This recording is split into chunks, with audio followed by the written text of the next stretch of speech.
Hi hello friends, welcome back to more food blogs. ఈరోజు మరొక కొత్త వంటకంతో మీ ముందుకు వచ్చానండి. అదేంటంటే టమాటీ అరటికాయ కర్రీ. దీనికోసం ముందుగా గిన్నెలో ఆయిల్ పోసుకొని ఉల్లిపాయ పచ్చిమిర్చి ముక్కలు వేసుకొని వేపుకోవాలండి.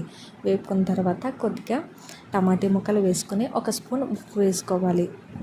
ఇవి బాగా వేగిన తర్వాత అరటికాయ ముక్కల్ని కడిగేసి కూరలో వేసుకోవాలండి. అరటికాయ ముక్కలు కొంతసేపు బాగా వేగనించి అవి వేగిపోయాక బాగా దంచి పెట్టుకున్న వెల్లుల్లి జీలకర్ర పేస్ట్ కూడా వేసుకోవాలండి. పేస్ట్ వేసి బాగా కలుపుకున్న తర్వాత కొంచెం పసుపు 2 స్పూన్స్ కారం కూడా వేసుకోవాలండి. వీటిని కూడా బాగా కలిపి కొంచెం వాటర్ అనేది యాడ్ చేసుకోవాలండి. ఇవి బాగా కలిపిన తర్వాత మూత పెట్టుకోవాలండి. మీరు కూడా మీ స్టైల్లో అరటికాయ టమాటా కర్రీ ఎలా చేస్తారో కామెంట్ సెక్షన్లో కామెంట్ చేయండి. Thanks for watching. సబ్స్క్రైబ్ అయితే